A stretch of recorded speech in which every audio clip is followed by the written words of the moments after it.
Me ofereceu água, mas eu acho que, na verdade, a gente está precisando de café intratecal, essa altura do campeonato. Parabéns a todos por estarem aqui neste sábado de madrugada, a essa hora. Bom, começar a aula de manejo de transtornos ansiosos com um ansiolítico, que é informação. A informação a aula vai estar disponível no meu site, eu dou o endereço depois. Então, não precisa fotografar, se atropelar, enfim. Se quiser fotografar, pode, inclusive a minha pessoa.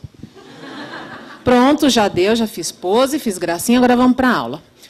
A ideia é falar de tratamento farmacológico. Então, eu não vou repassar nem critério diagnóstico, mas vou repetir que psicoterapia é fundamental para os transtornos ansiosos. Pacientes sem terapia junto, especialmente cognitivo-comportamental, não vai. Eu costumo dizer para os meus pacientes que remédio é muito bom, mas não ensina a tocar piano. Era legal se fizesse tudo, né? Mas não faz. Bom, os critérios pelo DSM-4, pelo CID-10, enfim, isso daqui é só para recapitular sobre o que a gente vai falar. Para vocês estarem aqui a essa hora ainda, é sinal de que o tema é bastante importante. A justificativa epidemiológica está aí. Esses são dados do Megacity, em que a prevalência de transtornos ansiosos nos últimos 12 meses, na população aqui da Grande São Paulo, chega em quase 20%. Predomínio de mulheres, já era o esperado, e esse dado é importantíssimo. A gente está vendo que os separados, divorciados e viúvos têm uma chance 1,5 maior de ter um transtorno ansioso em relação aos casados. Portanto, você que está meio na dúvida, pensa bem, pode não ser querido, mas é útil, diminui risco de suicídio, diminui transtorno ansioso. Amiga, vai lá, aguenta firme, tá? Bom, se nós estamos falando de transtornos ansiosos, os sintomas fundamentais de um transtorno ansioso, medo e preocupação. Sintomas depressivos comórbidos, na verdade eu pus aqui comórbidos, mas muitos sintomas que a gente vê na depressão, a gente vê nos quadros ansiosos de uma maneira geral. Dificilmente você vai pegar um paciente ansioso que não tem uma hiperfagia, que não tem um distúrbio de sono, enfim. Então, esses sintomas, eles aparecem junto. Mas vamos lá para os sintomas principais dos transtornos de ansiedade. Aqueles transtornos onde predomina o medo, as fobias, óbvio, né? Transtorno de pânico e o estresse pós-traumático. O estresse pós-traumático, ele é um transtorno bem equilibrado. Preocupação e medo são, vamos dizer assim, o cerne da doença. No que foca a preocupação, transtorno de ansiedade generalizada e, claro, o toque com os pensamentos obsessivos. Já que nós falamos de sintoma, e esse é um curso de psicofarmacologia, então vamos dizer onde está o quê? As bases anatômicas, neuroquímicas, para a gente entender um pouquinho da medicação, como é que nós vamos escolher os remédios, onde que a gente está atuando. Isso daqui faz diferença para a aderência do paciente, sim. Porque às vezes o paciente ele não sabe se ele pode perguntar ou não, e ele fica pensando, mas ele vai me dar um remédio forte, um remédio que mexe no cérebro, será que ele sabe o que ele está fazendo? É legal se o paciente tiver a confiança que você, de fato, saiba o que você está fazendo, né? Também a ideia é essa. Estamos falando de medo, a circuitaria do medo, ela é toda centrada na amígdala. A gente pode, grosso modo, dizer que a amígdala cerebral ela é o centro do medo. Bom, onde é que está a danadinha aqui? Esse daqui é um corte axial, e eu estou vendo a nossa amígdala aqui em cima, é a setinha vermelha. Aqui embaixo do sulco do ventrículo lateral, do sulco do tempo, eu estou vendo o hipocampo, e aqui, na verdade, o que eu estou vendo, né, o xizinho aqui, é o quiasma. Porção supraquiasmática, eu estou vendo o hipotálamo. Um outro pedaço envolvido na circuitaria do medo é o locus ceruleus, que é o nosso centro noradrenérgico. Quando a gente fala de medo, reação de luta ou fuga, aquele hiperarousal, né, aquela hipervigilância, isso tem a ver com descarga adrenérgica, fundamentalmente no locus ceruleus. E está aqui, bem no assoalho do quarto ventrículo. A Ana estava me falando, você vai pôr a aula no site, às vezes as pessoas pegam a aula e usam indevidamente. Se alguém quiser usar indevidamente, tudo bem, só tira, por favor, o meu nome, porque essa imagem é minha mesmo, Priscila Tereza sou eu mesma. E aí eu mostro porque é minha, eu mostro para quem eu quiser, mas eu não queria que os outros saíssem por aí exibindo o meu cérebro, certo? Muito obrigada.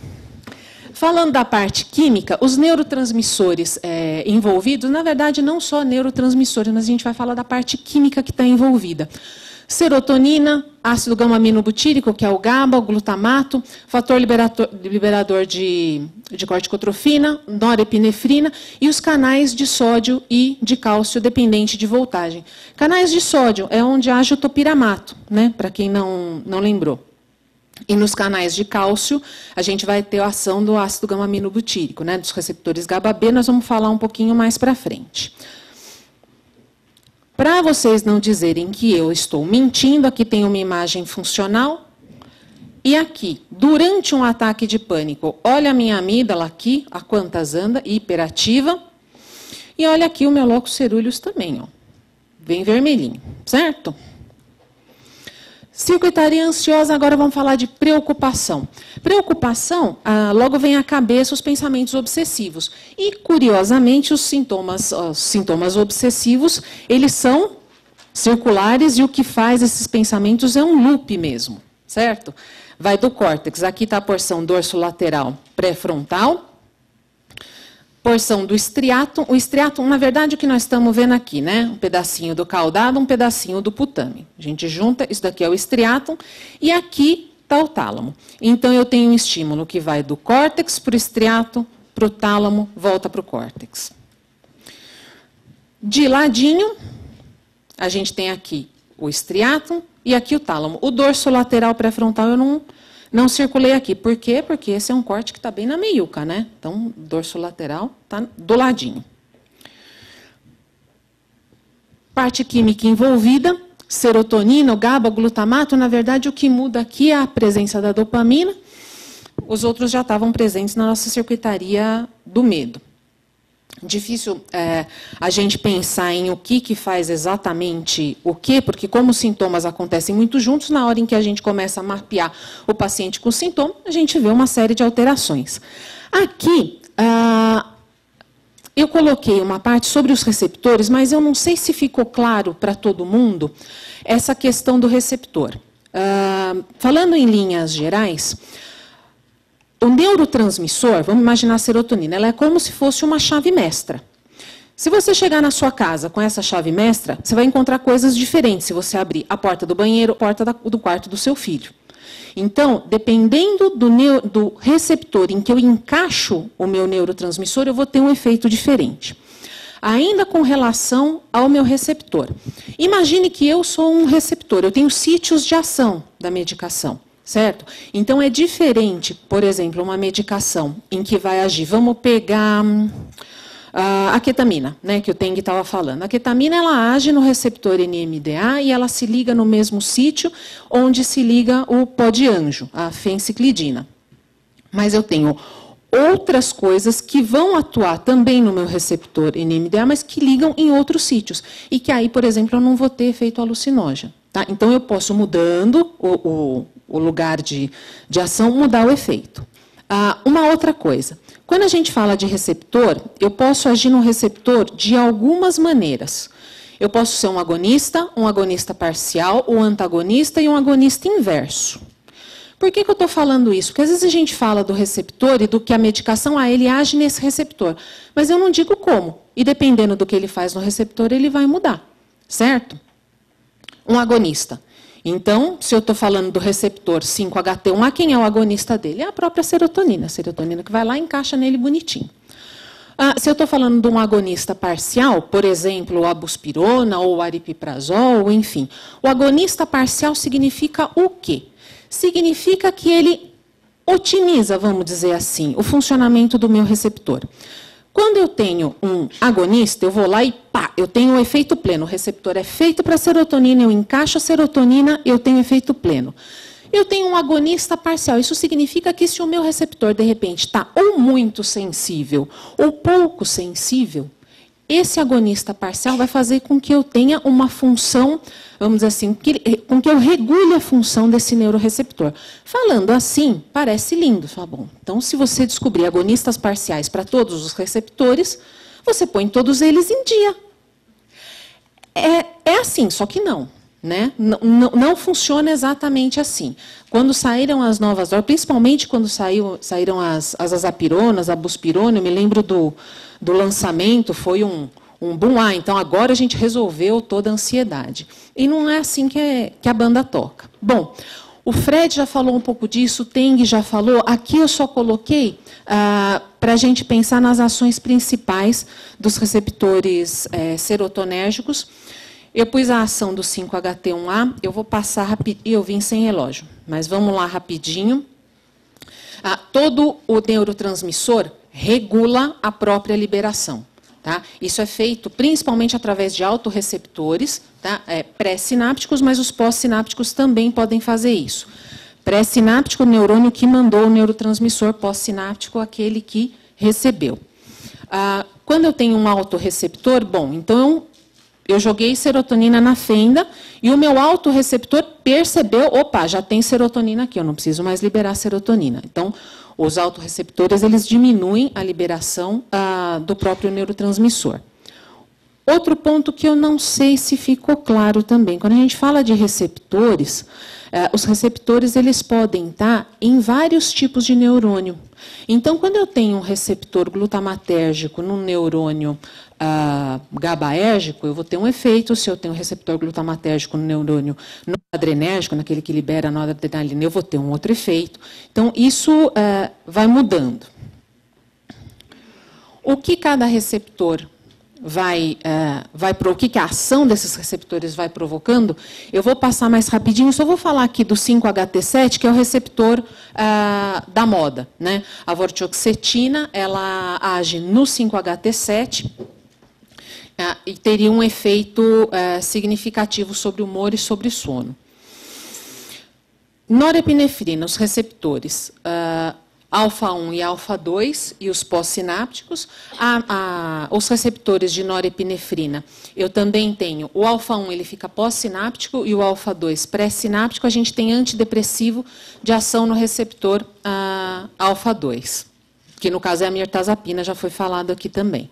É bom que daí todo mundo já fala um monte de coisa, dá para ir passando a aula rapidinho, né? Porque vocês já estão mais sabidinhos nas últimas aulas.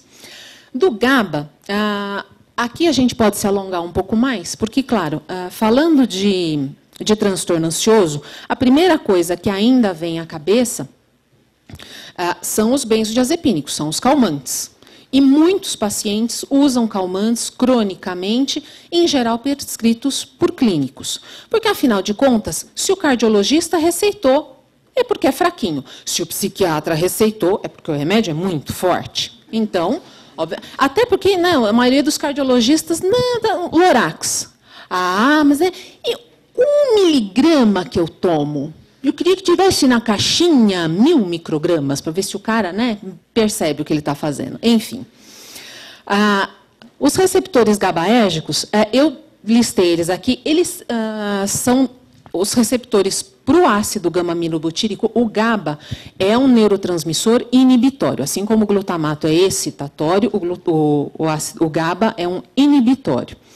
Bom, o receptor do GABA, ele é como se fosse ele tem algumas subunidades que ficam lá presinhas na membrana. Lembra que eu falei que, de acordo com o lugar em que a medicação age, eu vou mudar o efeito, eu vou mudar o efeito colateral? Bom, os receptores GABAérgicos existem do tipo A, B e C. O C a gente ainda não está muito seguro de quais seriam as funções dele. O GABA-A e o B são os mais estudados. Receptor GABA-A e C, eles são ligados a canais iônicos, então eles têm uma ação um pouco mais rápida. O GABA-B, ele é acoplado à proteína G e ele não é com canal de cloreto, é com canal de cálcio. Tá? Então a gente vai ter algumas diferenças no perfil de ação por conta disso. Eu estou falando disso porque pacientes ansiosos muitas vezes tomam benzodiazepínico. O benzodiazepínico ele vai agir em receptor GABA-A, naqueles que têm qualquer subunidade alfa com subunidade gama. E se eu tenho uma subunidade alfa-1, subunidades são aqueles pedacinhos que formam o receptor. Eu tenho um efeito mais sedativo, mais hipnótico, e nos outros eu tenho um efeito ansiolítico. O álcool e os neuroesteroides, eles vão eles não se ligam no mesmo sítio que os benzodiazepínicos. Drogas Z, Zopiclona e Zolpidem. Por que elas estão aí? Porque quando lançou o Zolpidem, nós temos agora o benzo que não vicia. Pago para ver quem nunca teve no consultório um abusador de Zolpidem. É coisa de 50, 60, 70 miligramas já peguei em consultório. Então, dizer que não vicia, que não tem potencial de abuso, a explicação teórica para isso é que o benzodiazepínico, quando ele vai no receptor GABAérgico, ele muda a conformação do receptor. E as drogas Z não mudariam essa conformação de receptor, e isso induziria menos dependência. Tá. Os receptores GABA-B, eles estão aí porque agora está muito em voga o uso principalmente da pregabalina. A gabapentina já passou a moda dela, e passou até porque o efeito não era tão expressivo. Agora, com relação à pregabalina, de fato, a gente vê um bom efeito, sim. E eles se ligam nesse tipo de receptor do GABA, então eles não têm o efeito do benzodiazepínico, eles têm um efeito GABAérgico, sim, mas por outra via. Tá? Que alfa-2-delta é o tipo de receptor, é a combinação de receptor GABAérgico onde eu tenho a ação da pregabalina. Bom, eu costumo dizer para meus pacientes que o cérebro é que nem um cubo mágico. Então, é só pôr na ordem. Gente, isso é uma coisa super básica, né? Por que eu faço analogia com o cubo mágico? Principalmente, não é nem pela dificuldade, também por isso, mas porque no cubo mágico o que acontece? Você mexe numa coisa, mexe em várias outras. Então não dá para você dizer, então agora eu vou bloquear esse receptor e eu vou resolver o problema dessa doença. Agora eu vou estimular esse receptor e aí eu vou resolver todos os males do mundo. Não é assim.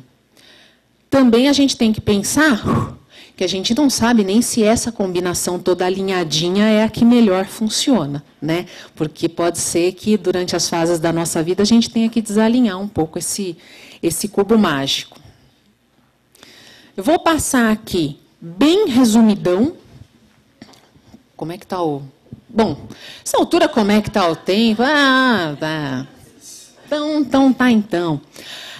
Eu vou passar rapidinho. O que a gente tem de alvo de tratamento? Qual seria a primeira escolha? O que a gente teria de segunda linha? Bom, transtorno de ansiedade generalizada, alvo, preocupação e irritabilidade. Primeira linha, inibidor de recaptação de serotonina e norepinefrina. Não. Como assim? Se um transtorno de ansiedade generalizada eu tenho uma hipervigilância, eu tenho sintoma autonômico característico de descarga noradrenérgica, eu bloqueio a recaptação de norepinefrina, eu ponho mais norepinefrina e aí eu tinha que ficar mais ansioso. Como assim? Lembra da história dos receptores. Os receptores no neurônio, eles são mais ou menos como vitrine de shopping. Então, a gente vai hoje no shopping, tem umas coisas na vitrine, a gente vai, daqui a 2 dias, com certeza vai ter outras coisas na vitrine, por isso que a gente pode comprar sempre. Então, na vitrine do neurônio, um dia eu tenho mais receptores de um tipo, mais receptores do outro. Como é que o receptor se expressa na membrana? Eles podem se autorregular de acordo com o meio. Então, se eu tenho muita norepinefrina, os receptores alfa e beta eles vão sofrer um downregulation. Essa é a nossa explicação teórica do porquê que eu teria uma melhora tão expressiva dos transtornos ansiosos com essa classe de medicação. Os benzodiazepínicos, eles estão aí a contragosto meu. A gente lê nos guidelines, enfim, usa, não usa, tanto no TAG quanto no transtorno de pânico. O que acontece é o seguinte: em termos de sintoma autonômico, de longe o benzo é melhor do que o antidepressivo. Não vai ter o que fazer. O problema é você usar isso cronicamente. Riscos de uso crônico de benzodiazepínico, prejuízo cognitivo, risco de queda em idosos, enfim. Não é uma tolerância, abuso, enfim, as interações medicamentosas todas, então não é uma opção das mais felizes. Segunda linha, para os transtornos de ansiedade generalizada, inibidores seletivos de recaptura de serotonina. Eu citei o citalopram porque é o que tem aprovação do FDA. A buspirona, que é um agonista parcial do 5-HT1A. O hidroxizina é um antihistamínico, Na verdade, vários antihistamínicos e medicação com efeito antihistamínico são usados para ansiedade, em grande parte devido ao seu potencial sedativo, e os alfa-2 delta, que aí o expoente maior é a pregabalina. Transtorno de estresse pós-traumático. O alvo, reviviscência, hipervigilância e esquiva. Primeira linha, inibidor seletivo, os aprovados fluoxetina, paroxetina e sertralina. Segunda linha, IMAL. IMAL tem alguns estudos com veteranos de guerra, enfim. VTSD é muito estudado nos Estados Unidos, em outros lugares é menos frequente, mas para eles também deve ser. Imagina morar naquelas casinhas sem cerca e, de repente, ir para o Iraque, né? Aqui a gente já tem a cerquinha na casa, enfim, já tem, né, um outro ritmo. Estudos com o IMAL, a venlafaxina também pode ser usada, o topiramato e a risperidona também, mas com resultados muito ruins. O topiramato, como ele pode interferir no processo de consolidação da memória, ele está sendo testado para transtorno de estresse agudo. E isso gera uma melhor evolução, ou seja, eu diminuo a chance daquele estresse agudo se transformar num transtorno de estresse pós-traumático. Os benzodiazepínicos, ao contrário disso, que eu observo que os pacientes que tomam benzo no trauma agudo evoluem mais para transtorno de estresse pós-traumático. A prazosina é um antagonista alfa-1 adrenérgico e ele vem sendo usado para o controle de pesadelos, que é um sintoma muito incômodo no transtorno de estresse pós-traumático. Eu pus as referências pelo PMID, que fica mais fácil depois de vocês baixarem. Transtorno de pânico e agorafobia. O foco, extinção das crises. Agorafobia, para agorafobia, o principal tratamento é cognitivo-comportamental. Primeira linha para pânico, inibidor seletivo e o alprazolam. Os benzodiazepínicos estão aí de novo, por quê? No início de tratamento, é praxe se associar um benzodiazepínico por duas razões. Uma, o paciente está sofrendo e o antidepressivo vai demorar para fazer efeito. Duas, além do antidepressivo demorar para fazer efeito, ele pode ser pior no início, eu posso ter uma piora inicial. Então, para o paciente aderir ao tratamento, eu dou o antidepressivo, inibidor seletivo, junto com um benzodiazepínico. Pois é, só que aí ele percebe que quando ele toma o comprimidinho de alprazolam, a crise passa. Então, ele entende que o que trata ele é o benzodiazepínico. Em termos de efeito colateral, são medicações que o paciente em si não sente grandes problemas, né? Ninguém vai ficar com diminuição de libido com alprazolam, mas com paroxetina fica, né? Então, o que eu prefiro fazer, embora isso esteja em todos os guidelines, às vezes eu faço essa associação, mas via de regra não. Eu prefiro apostar na psicoeducação e no vínculo com o paciente. Se você souber titular o antidepressivo com calma, explicar para o paciente onde que a medicação age, qual é de fato o sintoma que eu quero controlar, quanto tempo ele vai demorar para ficar bem, isso ajuda bastante. Os pacientes têm uma melhor resposta, têm uma maior aderência, têm uma taxa significativamente menor de recaída. Segunda linha, antidepressivos tricíclicos, e aí estamos falando da clomipramina. Quando veio o diagnóstico do transtorno de pânico, enfim, uma das nossas primeiras alternativas farmacológicas era a clomipramina, assim como para o TOC. Ficou relegado a uma segunda linha, por quê? Por conta dos efeitos colaterais. Mas, de novo, a clomipra é um velhinho no qual você pode confiar. Funciona bem, sim. Basta saber usar. Tá? Titulando a dose com tranquilidade, às vezes até o paciente melhora mais por conta dos efeitos colaterais, porque melhora o sono dele logo de cara, melhora o apetite logo de cara. Tá? Então, nos guidelines está lá como segunda linha, mas não é feio usar a medicação antiga, não. Eu não acho. Todo mundo falou da idade, eu não me preocupo com isso. Até porque eu não sei se apareceu a minha data de nascimento, eu tenho 38, sim, e não tenho vergonha nenhuma. Bom, fobia social. Que não é o meu caso, deu para notar. O alvo... Não, olha, eu saí um veneno aqui, mas depois eu me acerto com ela. Loira, você segura a sua onda. Não, tá bom. Não vou usar tudo isso, não, que é isso, chega.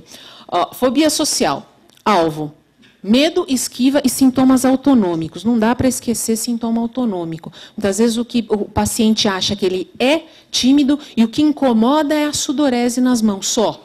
Porque ele acha que ele é assim. Assim como o paciente com TAG, muitas vezes ele diz para você que ele não está doente, que ele é assim. Não é assim. A primeira linha, inibidor seletivo de recaptação de serotonina. Engraçado. Em termos de aprovação está aí a fluvoxamina e não a fluoxetina, mas a fluoxetina funciona bem também. O beta-bloqueador ainda é uma briga. Ah, mas fóbico social, ele tem que fazer terapia de exposição, e aí se você der o beta-bloqueador aí, que ele não vai tremer mesmo, né? É que nem colar na prova, né? Você vai mandar o cara com um beta-bloque para dar aula, e aí então não vai valer de nada a tua exposição.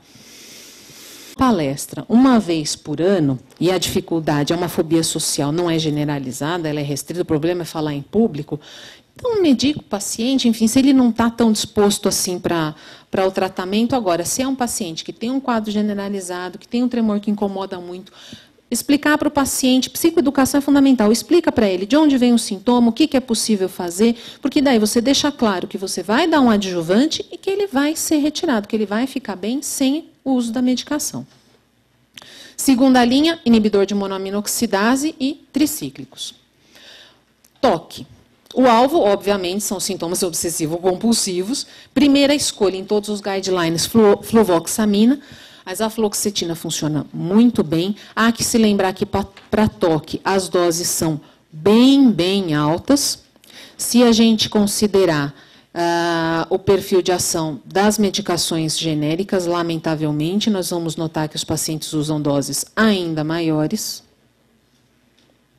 Eu acho que vocês já tiveram o desprazer de observar isso em consultório, o paciente vem bem medicado, né? A conduta está certa. Só que ele não está tomando a medicação original. A hora que você troca, de repente o paciente começa a responder.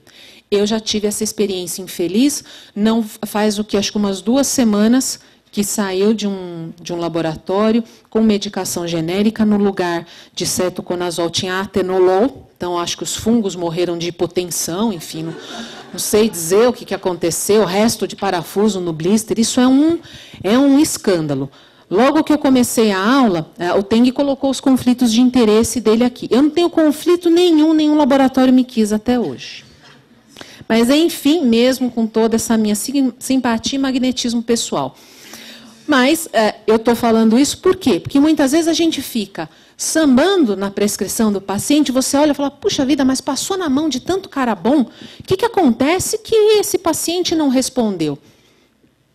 Uma dica, já que nós estamos falando aqui não só de medicina baseada em evidência, mas também em eminência, em experiência pessoal, troca pelo original e vê como é que o cara fica. Depois você pensa no que você faz, certo? Bom, vamos lá, voltando para o TOC. Primeira escolha, inibidor seletivo de recaptação de serotonina. Segunda linha, os tricíclicos e antipsicóticos de segunda geração. E aí o que a gente tem de efeito mais significativo é a risperidona. Com relação às interações que o Tadeu falou de manhã, existem interações do mal e interações do bem. Por exemplo, a gente associar fluvoxamina com clomipra seria uma associação do mal ou do bem? Poderia ser uma associação do bem, por quê? Que naquela história de eu tenho um substrato, aí eu tenho a enzima que faz a biotransformação e eu tenho o produto disso. Muitas vezes a ação entre a medicação e o metabólito é diferente. O metabólito da clomipramina, que é a desmetilclomipramina, ela tem uma ação mais noradrenérgica e a clomipra em si uma ação mais serotonérgica. Se eu estou tratando de TOC, teoricamente, entre muitas aspas, quanto mais serotonina, melhor. Então, se a fluvoxamina inibe a desmetilação da clomipra, eu deixo mais clomipra, que é mais serotonérgico, com mais fluvoxamina. Eu dou uma turbinada no tratamento desse paciente.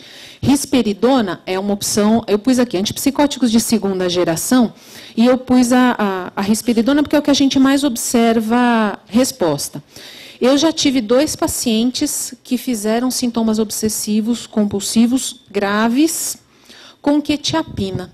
Tá? Então, eu pus de uma maneira genérica um esquizo e uma paciente esquizofrênica e um paciente bipolar.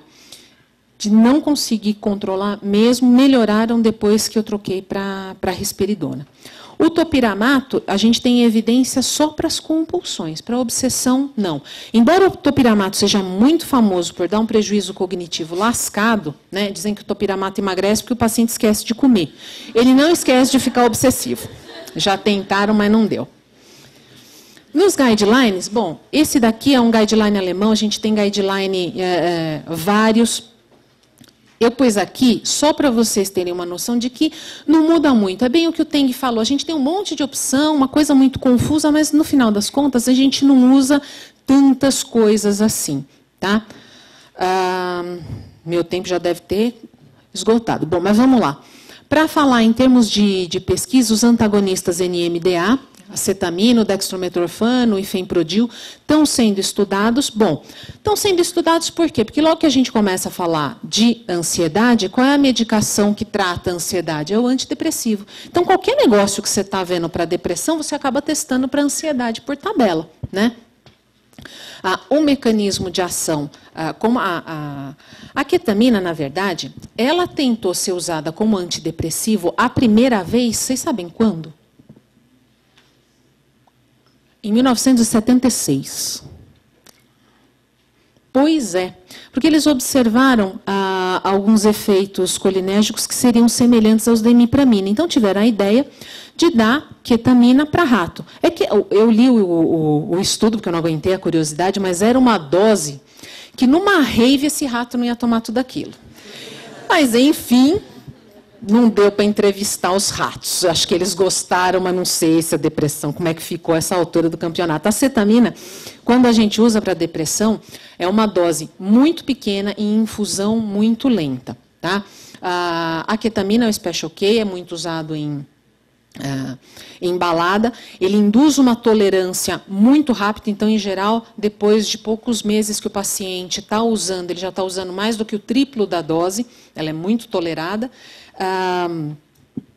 E o efeito dela, enquanto antidepressivo, ele é efêmero. A gente tem alguns relatos de paciente que sustenta a remissão por 3 meses, por 6 meses, mas, via de regra, em 2 semanas todo mundo já recaiu, né? Toda medicação nova que se lança para depressão vira uma coisa, agora nós achamos a cura, né? Malditas palavras, né? Depois que eu dei entrevista para Veja, o meu consultório virou um inferno por meses a fio, porque daí ligavam lá, mas quanto custa? Quanto a doutora cobra para aplicar cetamina?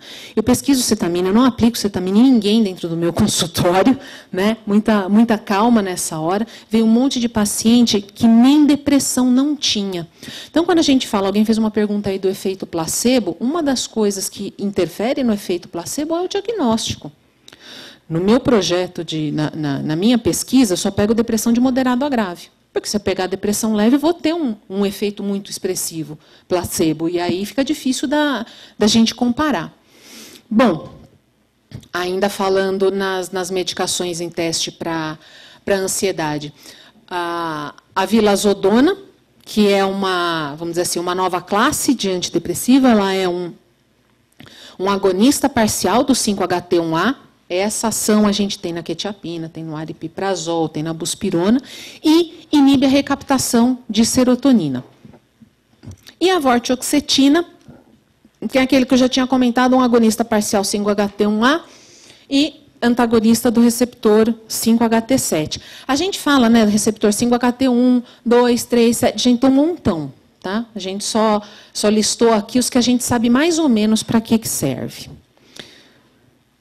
Bom, depois desse monte de aula, eu acho que o cubo mágico de vocês está meio que assim, né? Está todo mundo precisando descansar. Muito obrigada. Aí está o endereço do site, a aula vai estar lá.